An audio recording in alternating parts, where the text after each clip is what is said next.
Everyone, how are you? I hope you all will be fit and fine. So let's start our remaining part from agriculture. तो हम क्या discuss कर रहे थे? हम crops के बारे में डिस्कस कर रहे थे, उसी को हम कंटिन्यू रखते हैं.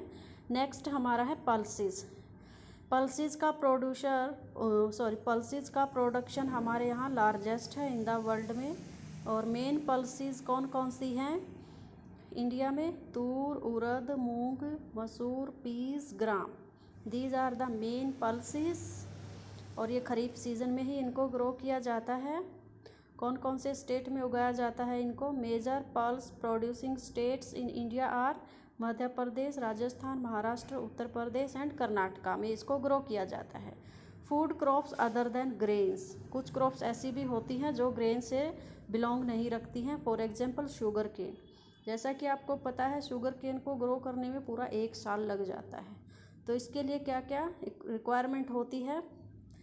Temperature 21 degree Celsius to 27 degree Celsius तक इसको टेम्परेचर चाहिए होता है. रेनफॉल 75 सेंटीमीटर से 100 सेंटीमीटर के बीच में रेनफॉल की ज़रूरत होती है. इरिगेशन की भी मदद ली जाती है जहाँ पर रेनफॉल कम होता है. नेक्स्ट है ऑल सीड. ऑल सीड कौन कौन से होते हैं? For example ground nuts, mustard, coconut, sesamum, soybean, castor seed, cotton seed, linseed and sunflower. These are all seeds. For example इनको हम सिर्फ कुकिंग में यूज करते हैं. कुकिंग में ज़्यादा यूज किया जाता है इसको.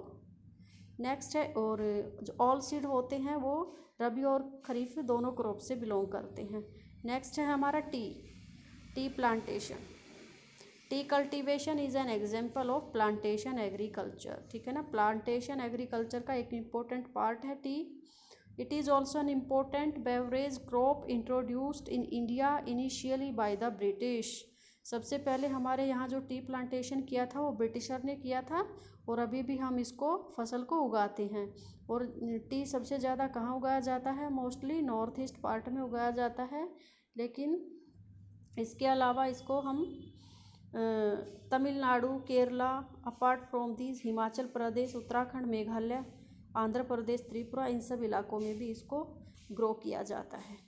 उसके बाद आता है कॉफ़ी. जो इंडियन कॉफ़ी होती है वो बहुत ही गुड क्वालिटी की मानी जाती है और उसकी दुनिया में पूरी डिमांड होती है. और सबसे ज़्यादा जो कॉफ़ी है वो कॉफ़ी है जो कहाँ ग्रो की जाती है? कर्नाटका के नीलगिरी एरिया में. उसके बाद केरला और तमिलनाडु में भी इसको प्रोड्यूस किया जाता है. नेक्स्ट आता है हॉर्टिकल्चर क्रॉप्स. जो हॉर्टिकल्चर क्रॉप्स होती हैं कौन सी होती हैं? मेनली जो फ्रूट्स होते हैं और जो वेजिटेबल्स होती हैं वो सब हॉर्टिकल्चर में आता है. इनमें स्टेट दिया गया है कि कौन सी जो फ्रूट्स और जो वेजिटेबल्स है कहाँ कहाँ ग्रो किया जाता है. इन सब स्टेट्स के बारे में डिस्कस करा गया है.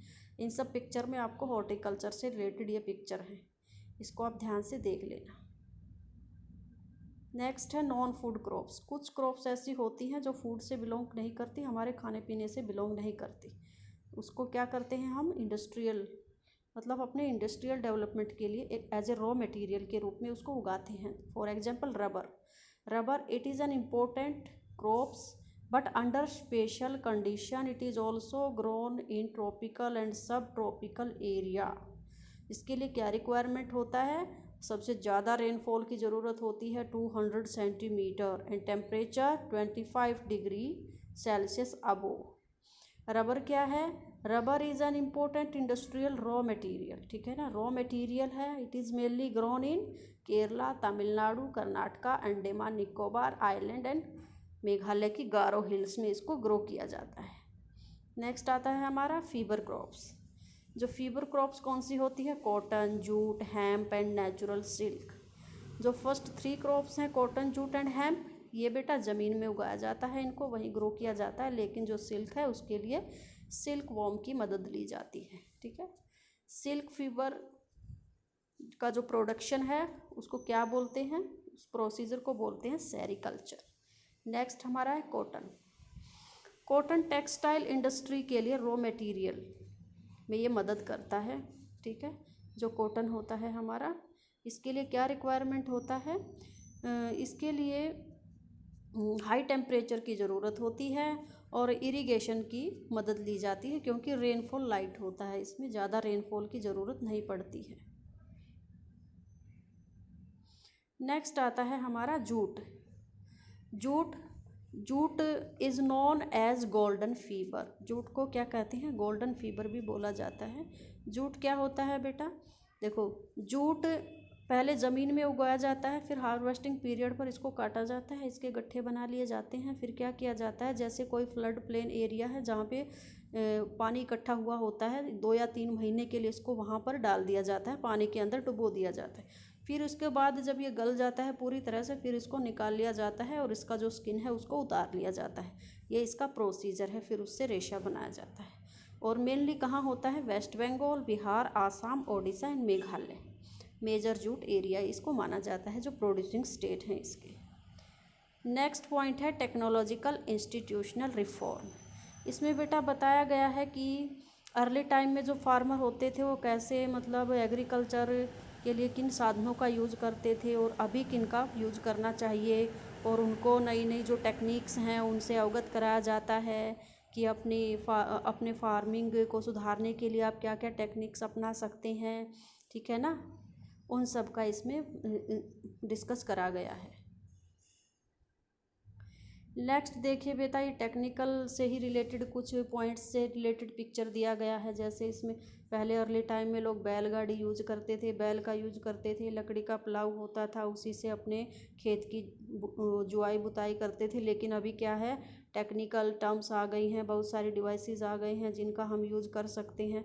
जैसे इसमें मशीन दिखाया गया है, मशीन के टूल बॉक्स ऊपर इसमें बीज डाल दिया जाता है, नीचे प्लास्टिक के पाइप लगे हैं और नीचे लोहे के प्लाव भी लगे हैं। ज़मीन को साथ साथ खोदा जाता है और पाइप के थ्रू बीज डाला जाता है, ठीक है ना। ये बहुत ही आसान तरीका हो गया है।